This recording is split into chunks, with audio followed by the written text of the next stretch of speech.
রসুলপুর মহল্লায় রমজান আর আলী নামের দুই বন্ধু বাস করত। তারা দুজনে ছোটবেলা থেকে খুব ভালো বন্ধু ছিল। তারা একজন আরেকজনকে অন্ধের মতো বিশ্বাস করত। একদিন আলী তার বন্ধু রমজানের বাড়িতে এসে বলল, আসসালামু আলাইকুম রমজান ভাই, কেমন আছো ভাই? ওয়ালাইকুম আসসালাম ভাই, আলহামদুলিল্লাহ, আল্লাহ তাআলা অনেক ভালো রেখেছেন। তুমি কেমন আছো ভাই?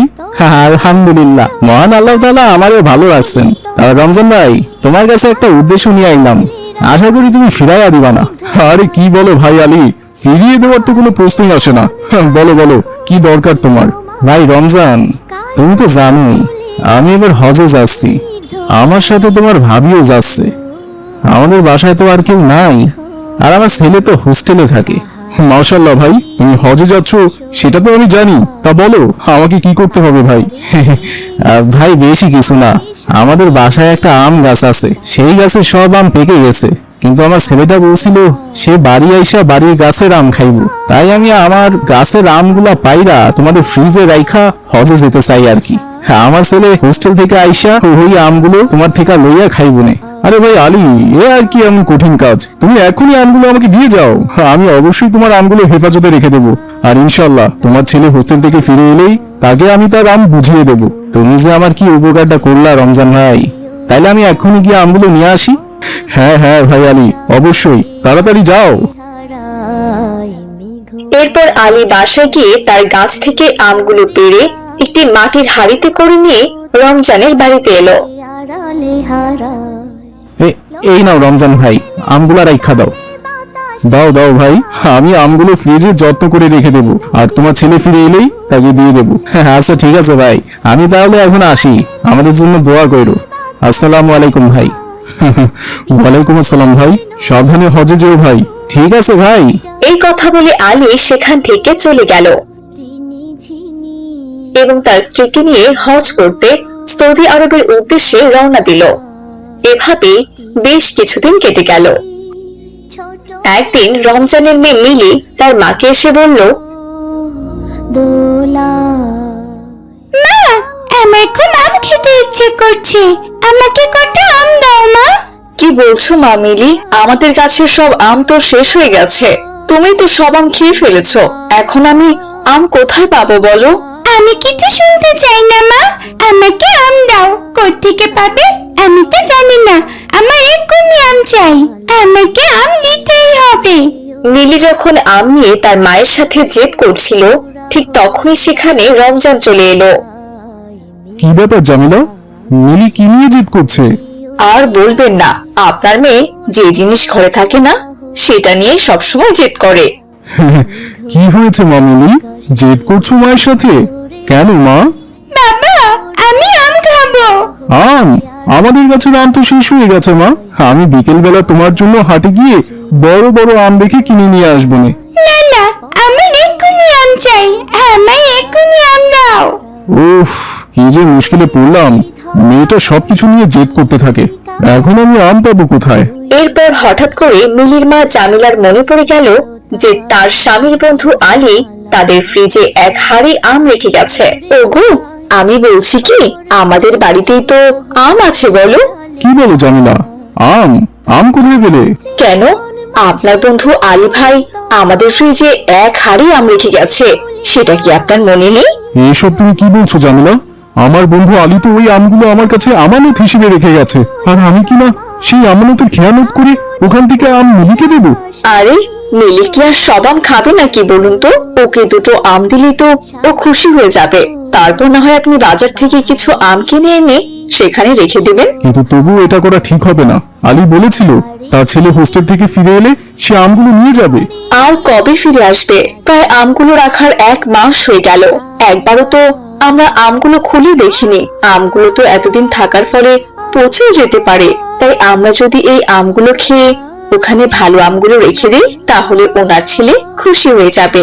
না জামিলা, আলী আমাকে বলেছিল ওর ছেলে নাকি বাড়ির গাছের আম খুব খেতে ভালোবাসে, এজন্যই তো আমগুলো রেখে গেছে। আরে, আপনি বুঝতে পারছেন না, আলী ভাইয়ের ছেলে কি বুঝতে পারবে নাকি যে এই আমগুলো ওদের গাছের না অন্য গাছের? আচ্ছা ঠিক আছে, তুমি যেহেতু এত করে বলছো তাহলে যাও, আমগুলো নিয়ে এসো। আকাশে উড়ে উড়ে যায় পর্বত ওগো, এইদিকে আসুন, দেখে যান কি সর্বনাশ হয়ে গেছে। দলে বাতাসের বায় বিহনের নদী জল সুর তুলে যায়। আরে এ কি, আমগুলো তো দেখছি সব পচে গেছে। হায় হায়, এখন আমি আলী ভাইয়ের ছেলেকে কি দেবো? আপনাকে আমি বলেছিলাম না, আম রেখে যাওয়ার কত দিন হয়ে গেল। এতদিন কি আর আমগুলো ভালো থাকে আপনিই বলুন? আর ওনার ছেলেরও তো কোনো খোঁজ খবর নেই। এই পচা আমগুলো আর বাসায় রেখে কোনো লাভ নেই, শুধু শুধু দুর্গন্ধ ছড়াবে। আপনি গিয়ে এগুলো বাইরে ফেলে আসুন। তবুও জামিলা, আমি আমার বন্ধুকে এখন কি জবাব দেব? আলী আমগুলো আমার কাছে আমানত হিসেবে রেখে গেছে, আর এখন সব আম পচে গেল। আরে, আমরা কি ইচ্ছে করে পচিয়ে ফেলেছি নাকি? এতদিন আম ফ্রিজে রাখলে তো পচে যাবেই। জানতো, আপনি গিয়ে এই পচা আমগুলো ফেলে দিয়ে আসুন। অত শত ভাবার সময় নেই, উনি ফিরে আসলে বলবো আমগুলো পচে গেছে, শেষ। এরপর রমজান সেই আমগুলো নিয়ে বাড়ির উঠোনে চলে গেল এবং হাড়ি থেকে সে পচা আমগুলো ফেলতেই তার ভেতর থেকে পলিথিনে মোড়ানো অনেকগুলো টাকা বেরিয়ে এলো। আরে, এটা কিসের পুটলা? ওরে বাবা, এখানে তো দেখছি নগদ অনেক টাকা আছে। মনে হচ্ছে 10 লাখ টাকার বেশি হবে। জামিলা, জামিলা, এদিকে এসো, দেখে যাও। পর্বত চূড়া হয়ে আড়ালে হারায়। কি হলো, ডাকছেন যে? এই পচা আমগুলো দেখানোর আবার কি আছে? হ্যাঁ, আরে জামিলা, আম দেখার জন্য তোমাকে আনিনি, এই দেখো কত টাকা। টাকা? এতগুলো টাকা আপনি কোথায় পেলেন? কোথায় আবার, এই পচা আমের হাড়ির ভিতরে ছিল। ও, তার মানে আপনার বন্ধু এই আমগুলো তার ছেলের জন্য রেখে যায়নি, রেখে গিয়েছিল তার গচ্ছিত টাকাগুলো। আমগুলো তো ছিল শুধু বাহানা মাত্র, এই জন্যই তার ছেলে হয়তো আমগুলো নিতে আসেনি। কিন্তু এখন এই টাকাগুলো কি করবো জামিলা? কি করবেন মানে? টাকাগুলো আমাদের প্রয়োজন, আমরা নেব। তুমি কি বলছো জামিলা? আমাদের প্রয়োজন মানে আমরা অন্যের টাকা কেন নিব? কেন আবার? আপনার মনে নেই? আপনার বন্ধু সে তো আমাদের কাছে আম গচ্ছিত রেখে গেছে, তাও আবার আমানত হিসেবে।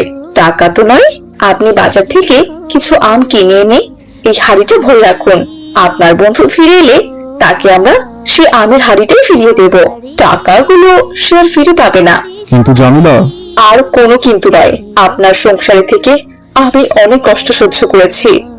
আপনার বন্ধুকে একবার দেখেছেন? বউকে নিয়ে হজ করতে গেছে, তার ছেলেকে বাইরে পড়াশোনা করাচ্ছে, আবার কত টাকা নগদ জমিয়েছে। আর আমাদের আমাদের কি আছে বলুন তো? আপনাকে বিয়ে করে বিয়ের দিন থেকেই নানান কষ্ট সহ্য করে যাচ্ছি আমি। আমার বাবা মা কত বড় লোক, আর আপনার মতো মিডল ক্লাস এক লোকের সাথে বিয়ে দিয়ে আমার জীবনটা তারা একেবারে শেষ করে দিয়েছে। আমি আর কোনো কিছু শুনতে চাই না। টাকাগুলো যেমন করে হোক আমাদের করে নিতেই হবে। জামিলার কথা শুনে রমজান মিয়াও শয়তানের ধোকায় পড়ে গেল। সে মনে মনে বলল, বউ তো ঠিক কথাই বলেছে। বউ তো আমার সংসারে কত অভাব অনটন সহ্য করেছে, কিন্তু আমার বন্ধু ছোটবেলা থেকেই খুব ভালো চলছে। এটাই সুযোগ বন্ধুর টাকা হাতিয়ে নিয়ে বড়লোক হওয়ার। কি হলো, কি ভাবছেন আপনি? আমি আপনাকে যা বলেছি আপনি তাই করুন। আচ্ছা ঠিক আছে, আমি এক্ষুনি বাজার থেকে আম নিয়ে আসছি। এই বলে রমজান মিয়া বাজারে চলে গেল নদী জল সুর আর বাজার থেকে কিছু আম এনে সে মাটির হাড়িতে রেখে দিল ঝিনি আর হাড়িটি নিয়ে গিয়ে ফ্রিজে রেখে দিল। এইভাবে আরো বেশ কিছুদিন কেটে গেল। একদিন রমজান মিয়ার বন্ধু আলী হজ করে বাড়িতে ফিরে এলো। হজ করে ফিরে সেই তার বন্ধু রমজানের বাড়িতে এলো। ভাই রমজান, রমজান কোথায় তুমি ভাই? আসসালামু আলাইকুম ভাই রমজান, কেমন আছো? ওয়ালাইকুম আসসালাম, আলহামদুলিল্লাহ ভালো আছি ভাই। তা তুমি কেমন আছো? হ্যাঁ, আল্লাহ তাআলা আমাকেও ভালো রাখছে ভাই। আসলে হয়েছে কি ভাই, আমার ছেলে কইলো সে হোস্টেল থেকে নাকি বাড়িতেই ফিরে আসে নাই। তো যে আমগুলো তোমার কাছে রাখা গেছিলাম সেগুলো নিতে আইলাম ভাই।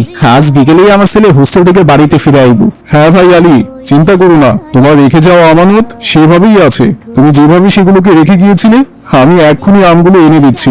এই বলে রমজান ভেতর থেকে আমের হাড়িটি নিয়ে সে আলীর হাতে দিল। আমি তাহলে এখন আসি ভাই রমজান, আসসালামু আলাইকুম। ওয়ালাইকুম আসসালাম। আচ্ছা ঠিক আছে ভাই। এই কথা বলে আলী সেখান থেকে চলে গেল। আলী চলে যাওয়ার পর রমজান বলল, তুই আম রেখে গিয়েছিলি আর আমি ফেরত পেলি, কিন্তু সেই টাকাগুলো আর ফেরত পাবি না। আমার কাছে টাকা চাইতে এলেই তো আমি বলবো আমি তো টাকার কথা কিছু জানি না, আর যেহেতু সে আমার কাছে আম রেখে গেছে টাকার কথা সে কিছুই বলতে পারবে না। এই টাকা দিয়ে এখন আমি বড় লোক হয়ে যাব।